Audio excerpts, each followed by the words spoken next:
Let's talk about the greatest home runs, comebacks, knockdowns, and victories. Talk sports with the king of sports, Anthony Momodu. Weekdays, 10 a.m. Don't miss out.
Sincere apologies for that interruption in our news broadcast there, occasioned by technical challenge, which has now been resolved.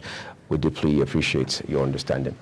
Let's return to our earlier story now. The federal government has announced a slash in allowances of foreign students who are currently stranded in Russia, Morocco, and Algeria, among others, by 12.7%. A statement from the Federal Ministry of Education attributed the development to economic crisis in the country. It was earlier reported that Nigerian students studying in Russia, Morocco, Algeria, China, Hungary, and other countries on the federal government scholarship had lamented their unpaid stipends for 8 months running. The students are studying under the federal government's bilateral educational agreement scholarship. Inspector General of Police IGP Kayode Egbetokun has warned organizers of the planned nationwide protest that the police will not condone any form of violence capable of creating chaos in the country. Egbetokun gave the warning while addressing strategic police managers in a conference in Abuja. Kekelomo Okere has details. In a bid to prevent a repeat of the widespread chaos which led to the loss of lives and properties seen during the EndSARS protest, the Nigerian Police Force has pledged to take firm action to forestall a recurrence. IGP Egbetokun advised organizers of the protest to shelve the idea as the federal government is aware of their suffering and is working towards alleviating the situation. We will therefore not sit back and fold our arms to watch violent extremists unleash violence on our peaceful communities, or destroy any of our national critical infrastructure and assets again. We have mapped out plans to ensure that no individual or group succeed in fostering a reign of terror and or anarchy on other law-abiding and peace-loving Nigerians. Consequently, I want to seize this opportunity to clearly sound a note of serious warning to hoodlums who might want to take laws into their hands in the name of protest, to have a routine as we will not fold our arms and allow our beloved country to be set on fire.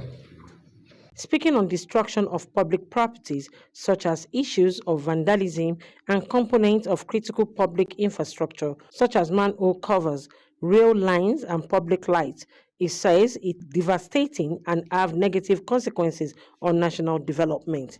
It therefore urged the senior officers to redouble their efforts in addressing the menace and give adequate protection to public property. Pipeline vandalism, in particular, has resulted in significant economic losses, environmental degradation, and loss of lives. The theft of manhole covers has led to accidents, injuries, and even deaths, while the destruction of rail lines has disrupted transportation and hindered economic activities. It says there is a drop in major crimes reported in the last 1 month, which stood at 416 compared with 734 and 530 for the months of May and June, respectively. It commended the personnel of the Nigerian Police Force for their dedication to policing mission and outstanding research efforts at implementing strategies to restore internal security. Kekelomo Okere, Global Television News. Thank you, Kekelomo. Minister of Aviation and Aerospace Development, Festus Kayamo, will lead aviation agencies, chief executive officers, and key industry personalities and stakeholders at a discussion on how to wriggle the aviation sector out of the current challenges. The forum, which is the 20th edition of the annual conference of the League of Airport and Aviation Correspondents, will take place on Friday, 26th of July at the Providence in Lagos. The forum is coming at a time of worsening macroeconomic indices which have badly hit the airlines subsector and other allied services. Bauchi State government has announced plans to close all primary healthcare centers, PHCs, on the day of the proposed nationwide anti-government protest. It says the decision was to protect the lives of healthcare staff and patients amidst potential security threats. The executive chairman of Bauchi State Primary Healthcare Development Board, Dr. Riwan Mohammed, stated this at the opening of the biannual media engagements on PHC services reporting techniques held in Bauchi.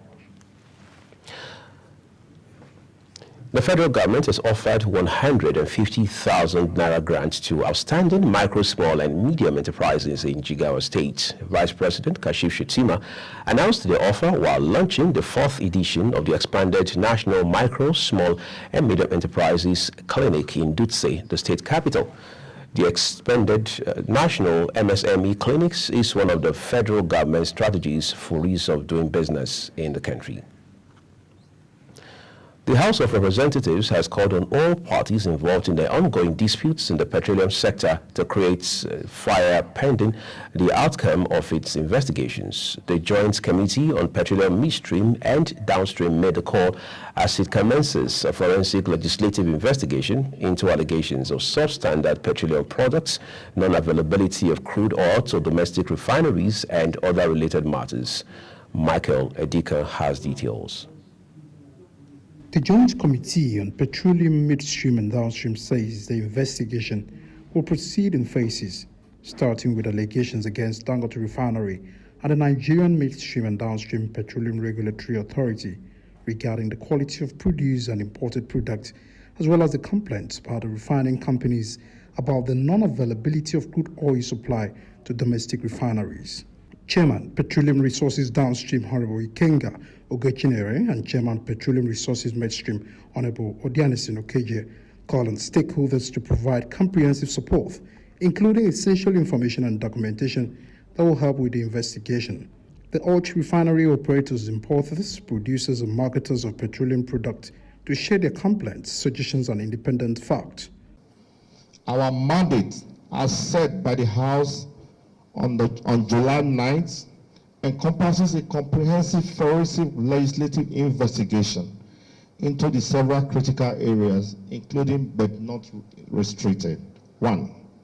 The importation and production of substandard petroleum products, the availability of good and quality crude oil supplied to domestic refineries.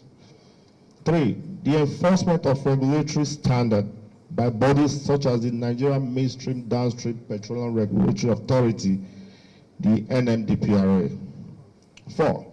The support for local crude refiners and the issuance of import license. 5. Addressing the resurgence of fuel queues, high PMX costs, and other related matters. My dear colleague, Honorable Ikenga and I are fully committed to addressing these areas of concern.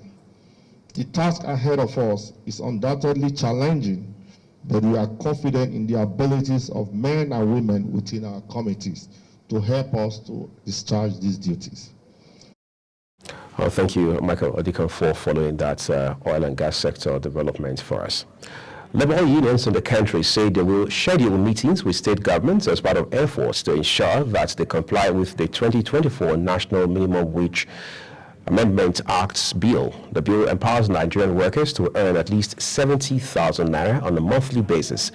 The Senate at plenary passed the 2024 National Minimum Wage Amendment Act bill after President Bola Tinubu had transmitted the new wage bill to both chambers of the National Assembly, seeking expeditious support of the lawmakers for its passage. The National Orientation Agency has urged residents in Jigawa State to be vigilant and heed safety measures to mitigate flooding. The agency's director in the state, Malam Ahmed Ibrahim, stated this by its spokesperson, Sarah Ogodo. It says the call was imperative sequel to the national flood early warning systems, which indicated that the state is likely to experience downpours in the coming weeks. And now in a different development, Jigawa State's Council of Chiefs and the Christian Association of Nigeria have called on the Nigerian government to address the hardship in the country. The groups gave the address at a town hall meeting in Dutse, the state capital, attended by Governor Umar Namadi, students and trade union leaders. They asked the residents of the state not to join the planned street protest, warning that it could trigger a breakdown of law and order. The Christian Association of Nigeria chairperson in Jigawa, Maurice Hassan, urged the government to set a market price stabilizing mechanism to check arbitrary hikes in feed prices. The National Agricultural Development Fund says it is actively participating in various projects, programs and initiatives that will help alleviate the issues of food insecurity and boost productivity. Executive Secretary of the agency, Mohammed Ibrahim, disclosed this in an interactive session with the Joint National Assembly Committee on Agriculture in Abuja, chaired by Senator Saliu Mustafa. Let's join Kikalamo Okere for details. Despite the country's vast arable land and tech-inclined population, the agricultural sector has remained stunned due to lack of substantial financial support. The Executive Secretary, National Agricultural Development Fund, Mohammed Ibrahim, says the fund is investing the sum of 2.5 billion naira to partner with Niger State government, among other partnerships, for increased food production. We're going into a partnership with Niger Foods to produce 10,000 hectares of mixed cropping. It's maize and soya this month, and then another 20,000 in the wet and dry season. And we're doing this, as I mentioned earlier, our overarching principle here is to optimize unutilized assets towards production. We're visiting the Nigerian Army farms tomorrow. We visited the one in Giri, and we are going to Ede in Osun State with them tomorrow. There we are looking at partnering with the Nigerian Army farms to do 4,000 hectares of cassava. We've been speaking with the Dawn Commission, the development agenda for Western Nigeria. We had a 2-day parley with the 6 commissioners of agriculture of the Southwest, and we are also about concluding a partnership, if not for other problems, to partner with Dawn Commission in that. In his remark, Honorable Yusuf Baraje, representing Bozo Paikoro Federal Constituency of Niger State, says there is need to partner with research institutes, which he noted would have alleviated the epidemic that affected the production of food, particularly ginger. If you have been partnering with Ahmadu Bello University, maybe we will have remedied the epidemic that occurred in Kaduna State as it affects ginger production. Are you not thinking of how do we now revamp this research institute? How do we partner with them? Don't partner with people that are already, this is somebody that is dying. He needs your intervention. If you go to Mokwa, for instance, you have a large sum of land there, procured and was being maintained. There are structures by the Ahmadu Bello University Research Institute. We just allow those things to die. With this kind of fund, why don't we intervene to make sure that our research institutes come back to life? Agriculture is widely recognized as a key driver of economic growth in Nigeria, as it contributes significantly to the nation's GDP and provides livelihoods to millions. Kike Lomo Okeri, Global Television News. Cycle coming to you live from Nigeria's capital, Abuja. We're on DSTV channel 365 and StarTimes channel 276. Kindly follow us on all social media platforms using at Global TV NG and other handles as you now see on your screen. When news cycle returns, Taiwan shut down as Typhoon Gemi approaches. We'll bring you these and other stories right after this break. Do stay with us.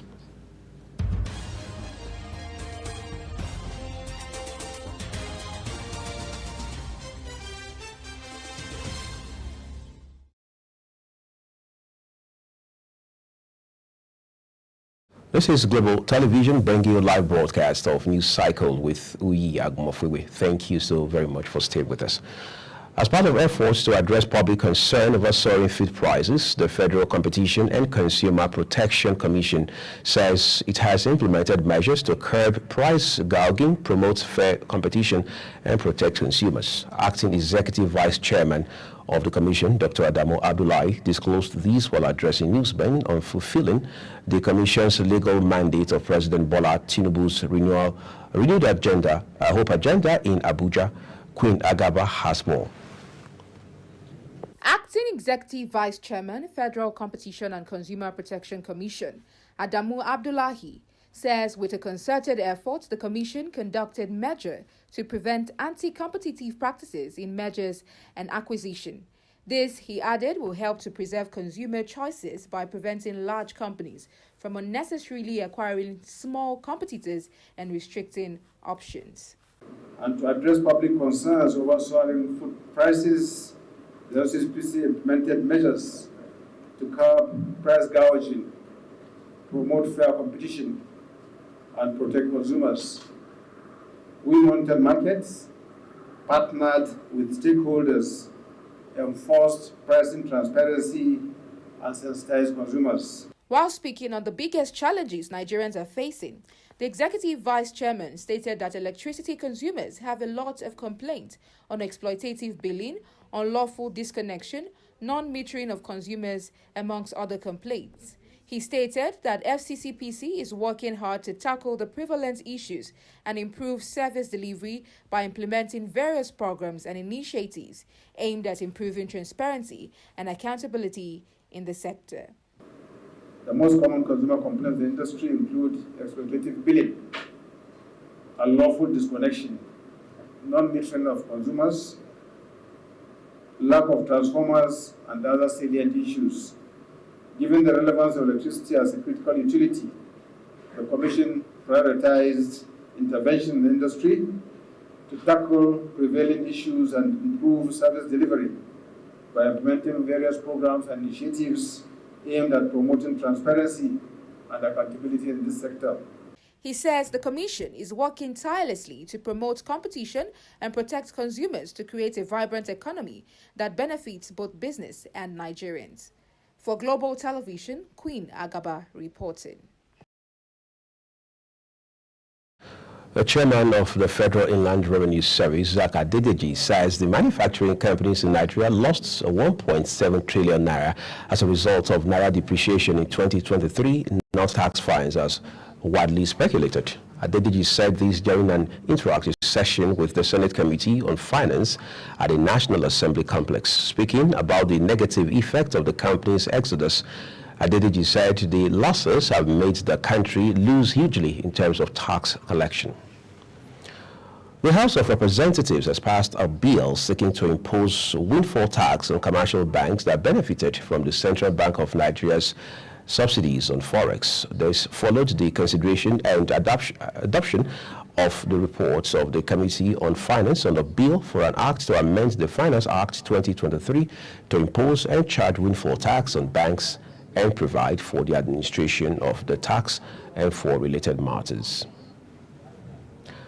Director General of the National Automotive Design and Development Council, Joseph Oshanikbe, has called for collaboration among key players in the automotive industry to enable the achievement of smooth manufacturing of Nigeria-made vehicles. The agency's DG said the industry is capable of employing millions of Nigerian youths if properly explored, as the industry is viable as oil in the country.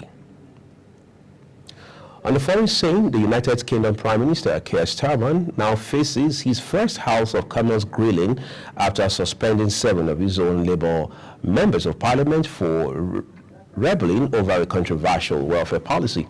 Starmer suspended the Labour rebels after they backed a motion demanding the removal of the contentious 2-child limits on benefits introduced by the previous Conservative government. Their votes supporting ending the gap induced in 2015 and which restricts payments to the first 2 children born to most families is an early test of Starmer's authority. Now let's move to the U.S., where Vice President Kamala Harris is narrowly beating rival Donald Trump in the national presidential poll released yesterday, one of the first conducted since U.S. President Joe Biden ended his re-election campaign. Harris holds a 2-point lead over Trump, 44% to 42%. That's according to the Reuters and East Post poll. This was conducted in the 2 days after Biden had announced that he was dropping out of the race and endorsing his vice president. Taiwan has closed schools, suspended the stock market, and declared a typhoon holiday today as Gemi barreled towards the island, bringing torrential rains and whipping winds to its desert and northeast. A typhoon Gemi, parking sustained wind speeds of 190 kilometers per hour, also affected Japan and the Philippines, which announced government offices would close for the day. Dozens of journalists joined marches in Kenya today in protest of what they see as heavy-handed government tactics to stifle media freedoms, including police attacks on journalists during the demonstrations that have rocked the country for the past 5 weeks. The journalists, many wearing white-held placards that read "Journalist Lives Matter," shoot not in the messenger, and end the brutality as they staged rallies across several towns and cities. The protests were organized in the wake of attacks on journalists covering the anti-government demonstrations, among other grievances. And in sports, Nigeria table tennis player Ofiong Edem is signing up for her teammates representing the country in the event at the 2024 Olympic Games starting July 26 in Paris, France. Edem, Quadri, Aruna, Dimeji Omotayo, and Fatima Bello will fly the country's flag in the event scheduled to run from 27 July to 10 August at the Paris Expo Porte Versailles, with a total of 172 table tennis players participating. Edem, 37, the oldest member of the Nigerian team, in a statement on our Instagram page as the rest of our teammates' success in Paris, urging them to deliver after putting in the work and making the sacrifices. And that's a wrap on News Cycle here. It came to you on Global Television in Nigeria's capital, Abuja. We're live on DSTV channel 365 and Star Times channel 276. Kindly follow us across all our social media platforms using @Global TV NG and other handles as you now see on your screen. I am Uyi Agmofwe saying a very big thank you to you for watching. At top of the hour, it will be time to bring you Big Talk with Edika Michael.